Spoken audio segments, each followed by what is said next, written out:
The scariest part of bipolar isn't always the episode. Sometimes it's the fear that another one could happen. And that fear can quietly control your life. Stability should feel safe, but sometimes it doesn't. You have this constant monitoring, self monitoring, and you're watching every mood change. You're questioning every good day. You have this hyper awareness, like a spidey sense, and you have a fear of making mistakes, and you fear lack of sleep, you fear stress, you fear every time you get excited, any excitement whatsoever, and even success. If you have success, you get afraid. You're living cautiously, and all of this put together has left you feeling like you're walking on thin ice. Like this shit could break underneath you at any given time. And here's the exhausting question: what if it happens again? Relapse stops being a possibility and becomes a fear. Fear becomes background noise.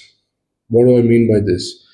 No matter what you do, no matter where you are, no matter how you feel, you always have this fear in the background, in the back of your mind, that you may get a relapse. And you're always scanning yourself. You're like, did I say this or do that because it was a symptom or because it was what I really felt? So you don't know what's the real reason. So you're always scanning yourself. You're constantly looking for warning signs. Warning signs like lack of sleep and excessive talk. For example, me making these YouTube videos could be categorized as excessive talk, and I thought so much before making my first YouTube channel after rehab. So I don't know. I still have that fear, to be really honest. And you're interpreting normal emotions as danger. Recently, my uncle passed away. It's been almost 2 weeks, a little over 2 weeks, I guess. And normal emotions, like when I cried, I didn't know if I cried because I was in a high state or a low state, or it was because I really cried because I miss my uncle and his passing hurt me. So I really don't know. I'm being really honest and vulnerable here. I don't know what the reason was. But then later on, I felt that, okay, I had to let that emotion pass. I couldn't keep it bottled up inside. But those were normal emotions. I kept thinking it was danger. I kept thinking, okay, I may get a relapse. My mom also told me, she said, Brian, calm down. So all of these things happen. And you're left feeling like you are responsible for preventing disaster. So this whole responsibility of not getting a relapse, which a relapse is basically a disaster. The manic phase is the worst thing ever. I will never wish a manic phase on even my worst enemy. So to prevent that disaster, you're feeling responsible for that. So that is a huge burden to bear. You start distrusting good moments. Every time you're feeling energetic, every time you're feeling motivated, every time you're feeling excited, you're immediately questioning it. Am I okay? Is this normal? Your happiness is becoming suspicious, and good feelings start losing their freedom. This is about my post rehab phase, and I had just got out of rehab and I just got aware of my disorder. I came to, I don't know what level I was at that time. Right now, I'm at grade 6, which is emotional insight or emotional awareness.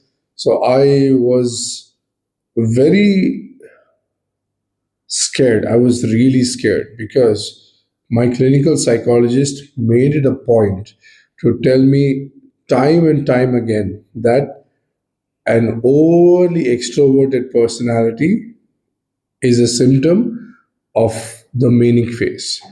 And I was 31, and all 31 years of my life, I have been an extrovert.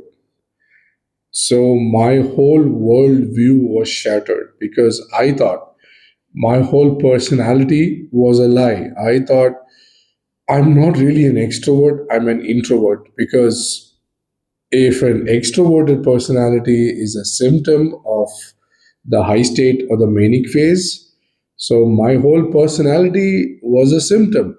And I didn't know it because that was the first time I got diagnosed at 31 when I actually was taken sent to rehab.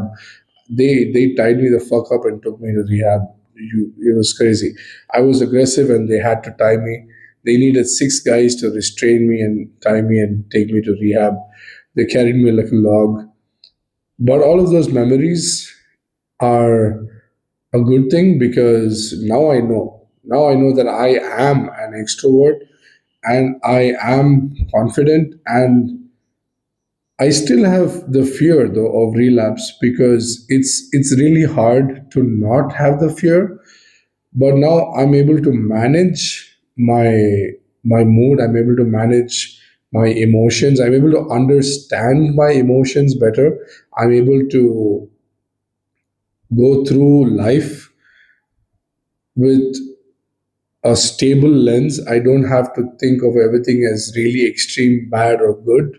So coming back to the post rehab phase, when I just got out, I thought that speaking fast, because they said excessive talk and talking a lot or talking too fast. I was talking really fast. If you think this is fast and you have to slow this down on YouTube, just multiply this into 5 to 7 to 9 times. That's how fast I was speaking. So I thought that I was really afraid. I thought the relapse could happen at any time. So I didn't I was very scared to feel happy. I was very scared to feel joyful. For example, if I eat a good meal, I was scared to express that I was happy about that meal. I was scared to talk about how I felt, like about a movie or a game or whatever. So I was really, really, really scared. And the fear was always in the background, was always in the background. It's still there now, but it's like very tiny and minuscule because I know what's going on. Back then I just got out of rehab and I just learned that I have bipolar, and I have to and that it's a lifelong thing, that I have to manage this shit. So at that time, I was really afraid that anytime I spoke fast, I was like so scared. For example, my first business as a Instagram marketer or a social media manager, I was doing monthly live sessions, and I was talking and documenting my entire month at the end of the month on a Saturday, and like a second Saturday of the month, I would talk about the previous month. So when I was talking about my first month, I think it was in uh, first month of January 2025. I think I started it. So when I started in January, it was crazy because I spoke about the last 3 months. So I was trying to cram in 3 months into around a 15-minute talk where I was documenting everything I felt, everything I noticed, everything I grew in my account on Instagram. And I was so scared. I shit you not. I was so goddamn scared that I sent the link and I downloaded and sent that video to my counselor, Nitin from rehab, from Kadabums. And I said, yo, man, please check this out.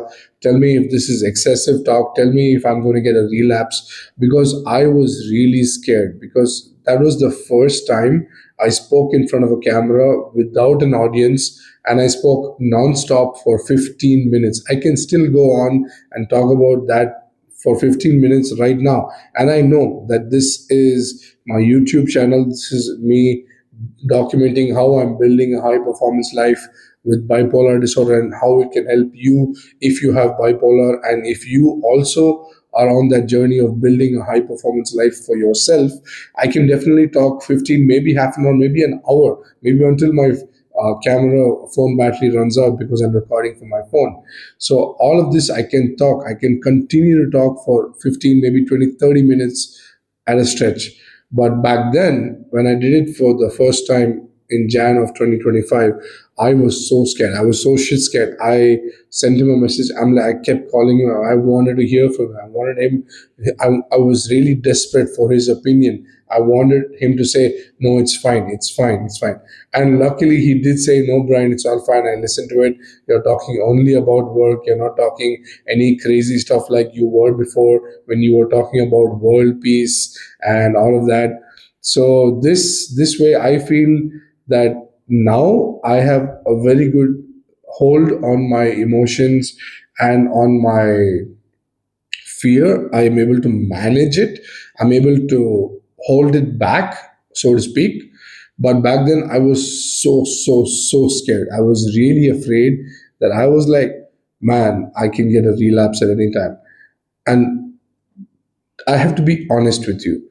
In February of 2026, I almost got a relapse, but that was not because of the fear. It was because of my lack of sleep plus irritability and all of that together. That was before I got diagnosed with obstructive sleep apnea, but now that's diagnosed and I'm all good, so everything is good.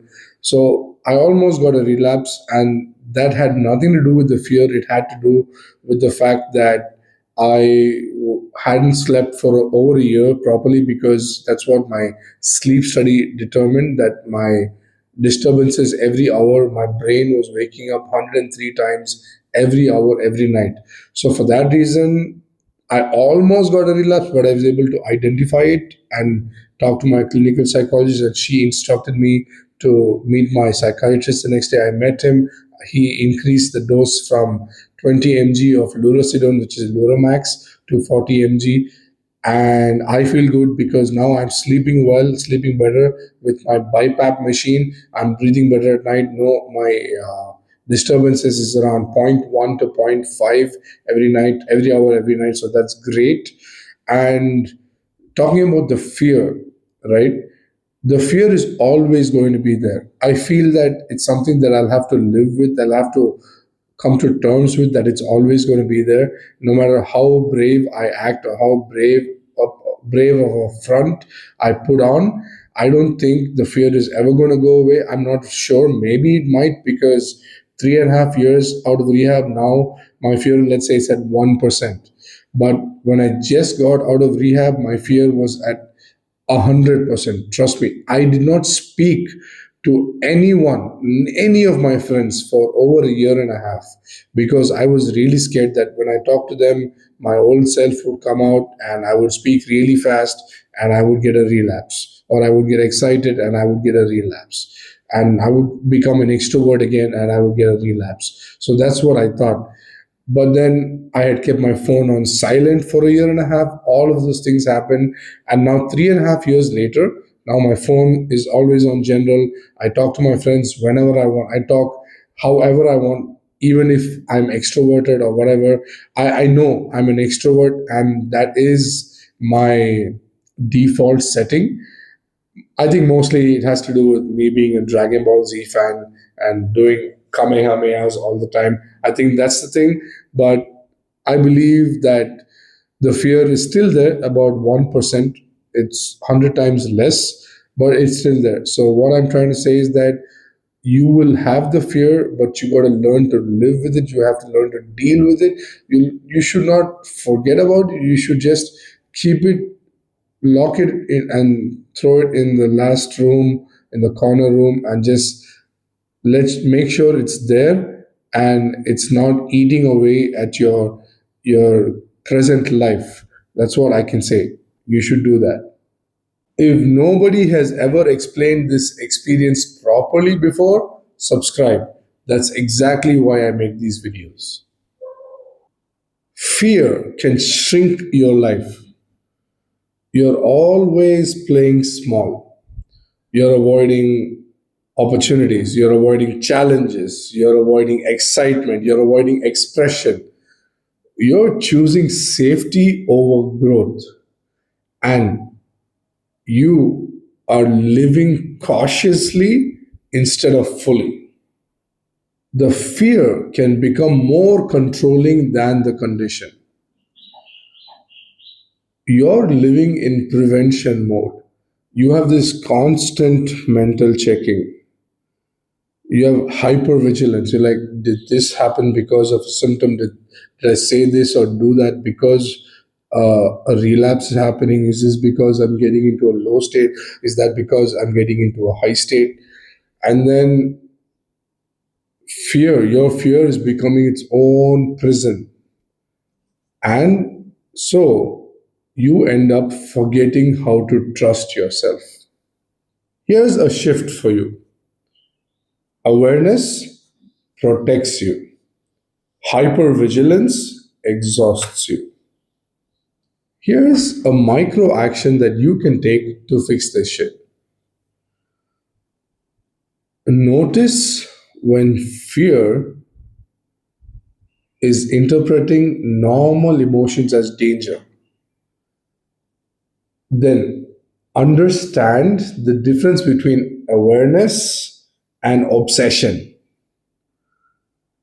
And then ask yourself, am I responding to evidence or am I responding to fear? And remember, stability isn't trusting that relapse can never happen. Stability is trusting that you can handle life without fear controlling every decision. Thanks for watching.